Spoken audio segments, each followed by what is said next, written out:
My brother generously invited us to stay at his home without charging us rent or utilities. As someone who manages finances for a living, I was grateful for the arrangement. My husband, Stephen, is a mechanic, and we live in the house where I grew up, a property that holds deep sentimental value in my family's history. This house was once the headquarters for my father's business, which my brother was expected to inherit. He pursued a degree in economics, furthering his studies at Oxford University, and after gaining valuable knowledge, he returned to New York to join our father in running the business. When our parents decided to retire and relocate, they handed the business over to my brother and gifted me the house. Stephen and I decided to make it our home, conveniently located near public transportation, shops, hospitals, and schools. The house suits our needs perfectly and will continue to do so even after our children leave. We felt profoundly grateful to our parents for this gift and looked forward to building our future in this home. However, our peace was soon disrupted by frequent visits from my mother-in-law. She often asked about my parents' finances, given their history as business owners. Questions like, "Angela, how much money do your parents have, and what will you inherit when they pass?" made me uncomfortable.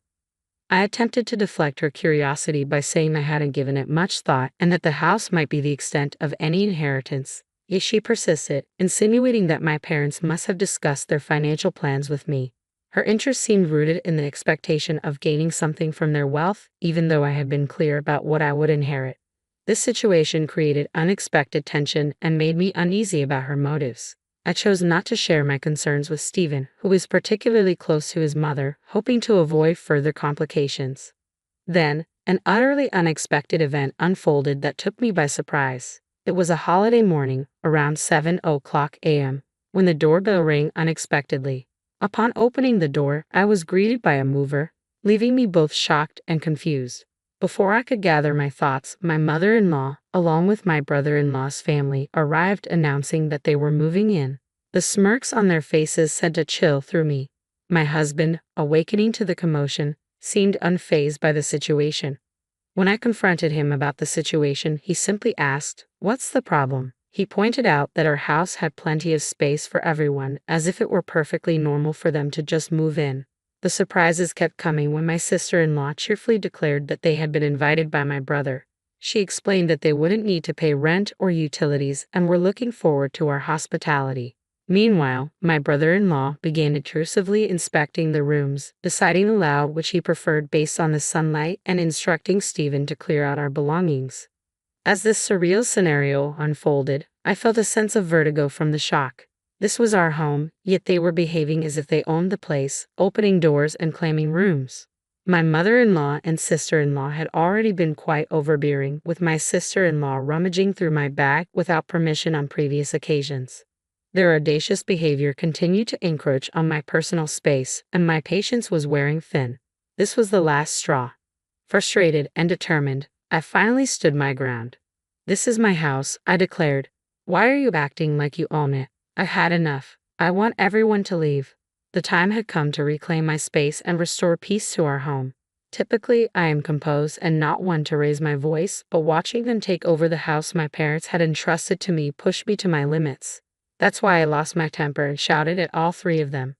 However, the situation escalated unexpectedly when one of them retorted, "How dare you talk to us like that? You're the one who should leave." Shortly after, I felt a sharp sting on my cheek and realized, with disbelief, that I had been slapped.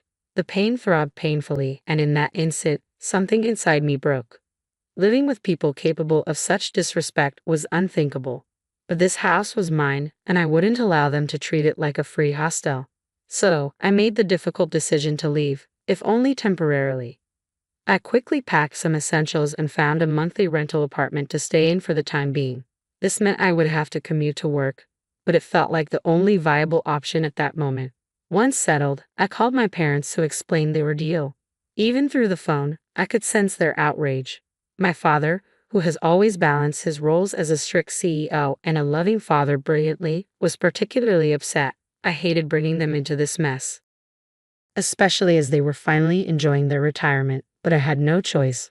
My rightful home was being encroached upon. While I adjusted to life in the rental apartment, I couldn't shake the feeling that my husband and his family were getting too comfortable in my house.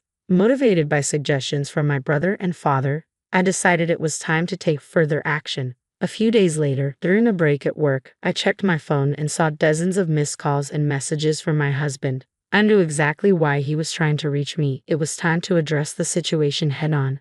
But this time, I would be prepared and not alone in my fight to reclaim what was rightfully mine. In response to the untenable situation at home, I took a firm step and contacted the utility companies to disconnect the electricity and water services to the house. Our home was entirely dependent on electricity. Without it, nothing would function. We hadn't installed solar panels yet, so there was no alternative power source. Given the current heat wave, I imagined living without these basic amenities would be quite difficult. This action likely prompted the flurry of calls from my husband, who was probably trying to manage the sudden lack of utilities. Just as I was about to dismiss another call from him, my phone rang again during my break. "Hey, what's going on? There's no power and the water isn't running. Did you cut off the electricity and water?" His voice was tinged with panic. I explained that since the house was mine and I was no longer living there, it didn't make sense to keep paying for utilities I wasn't using. "The house belongs to me," I said firmly. "Now that I'm not there, it wouldn't be sensible to keep the electricity and water running. Keeping these services active would mean I'd have to cover the bills, which doesn't seem fair under the circumstances." When I shared my reasoning, my husband became very upset and demanded that I turn the services back on immediately. However, just because he wanted them reinstated didn't mean I was obliged to comply. I told him that if they wanted the utilities back, they should pay for them themselves. Every time we discussed finances, they insisted that since it was my house, I should bear the costs, but their actions suggested otherwise. I had no intention of renewing the utility contracts or asking them to vacate the house. After making my stance clear, I ended the call as my break was coming to an end. Later, my mother-in-law, sister-in-law, and brother-in-law all reached out with similar requests, complaining about the unbearable heat and the inconvenience caused by the lack of water. They wanted me to reconnect the utilities, but my decision was firm. This was a matter of principle and a step toward asserting my boundaries within my own property. After hearing their complaints, I firmly told them to handle the situation themselves and hung up the phone. I suspected they were just being opportunistic, hoping I would cave so they could continue living comfortably at my expense. However, even after a week, there was no sign of them leaving. Realizing I needed to take more decisive action, I consulted a lawyer from my father's company. I explained the situation and requested that he send a formal notice to my husband, accusing them of trespassing. They had entered and occupied my house without permission, essentially forcing me out and treating it as their own. In the notice, I made it clear that I was seriously considering legal action. This move shocked my husband. Surprised and anxious about the legal implications, he approached me, hoping to find a resolution. I was aware of their concern for their social reputation, and it felt like a turning point in our struggle for control of my home. I knew that the threat of a lawsuit would weigh heavily on them. Despite their desire to maintain their lifestyle, they were caught in a dilemma: face legal consequences or convince me to let them stay. I could see through my husband's intentions, but I refused to listen to their pleas or relent to his requests. In a moment of frustration, my husband exploded in anger during a call at work, demanding that I drop the lawyer and accusing me of acting self-righteous.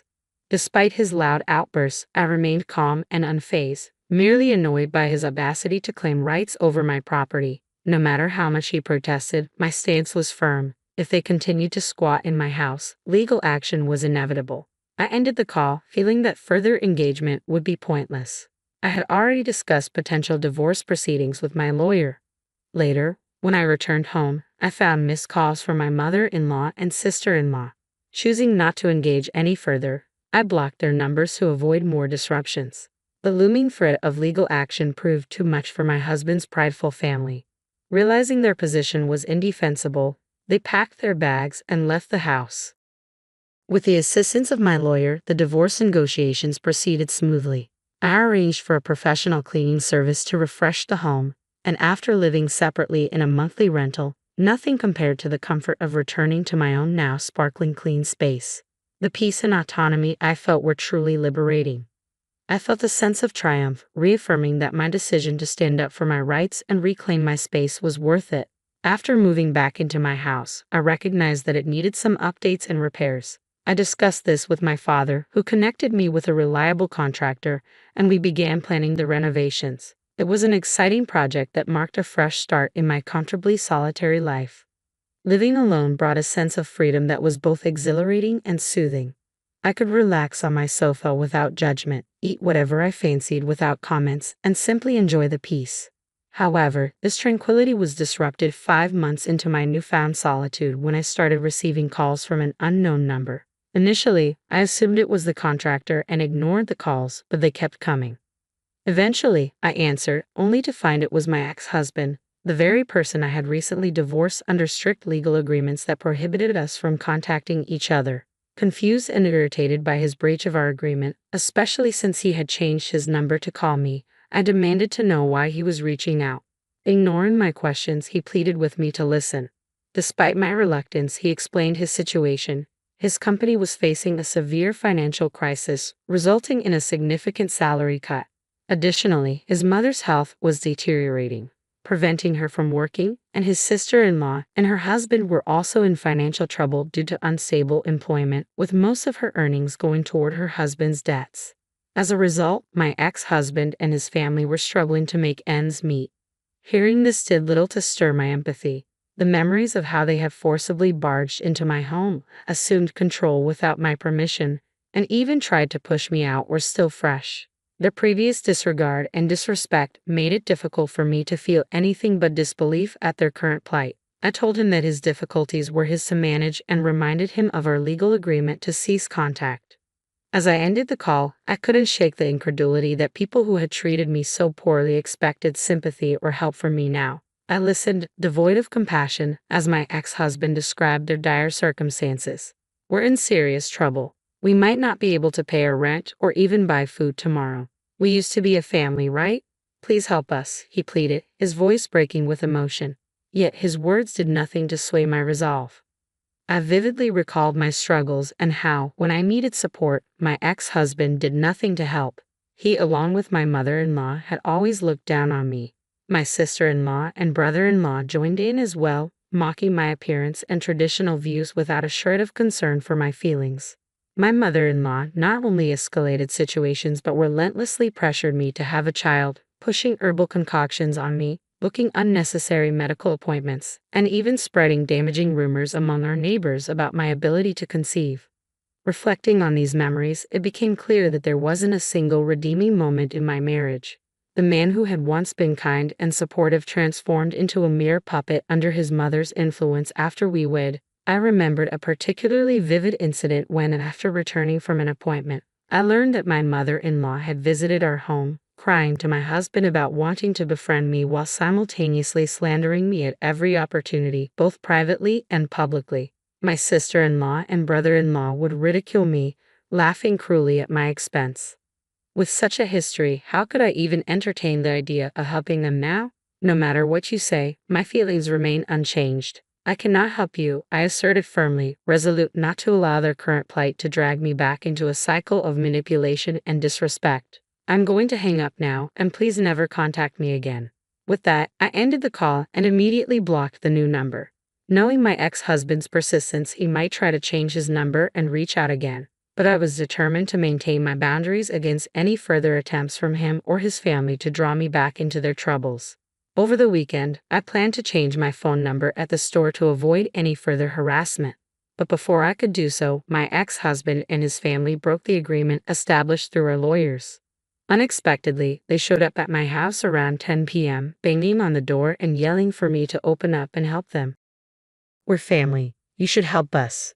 Their loud voices shattered the peaceful night, completely disregarding the late hour and the disturbance they were causing to the neighbors. Rather than confront them directly, I attempted to communicate through the intercom, urging them to go home and stop causing a scene. However, they ignored my pleas and continued to bang on the door, creating quite a commotion. Overwhelmed by their reckless behavior, I was on the verge of calling the police when I heard sirens approaching. A neighbor had already alerted the authorities.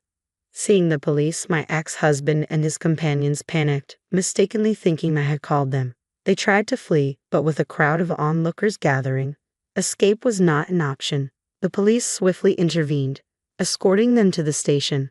I provided a full account of the events, explaining their unwarranted intrusion. The incident quickly became the talk of the neighborhood, and word spread even to my ex-husband's workplace through a coworker who witnessed the scene. Already facing financial difficulties due to a salary cut, this public ordeal and police involvement were the final blows to his professional life.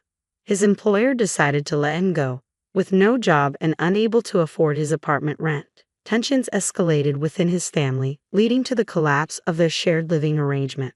My ex-husband, Stephen, along with his mother, now resides in public housing, both working multiple part-time jobs in a desperate effort to make ends meet, with even his mother eager to contribute financially to their reduced circumstances.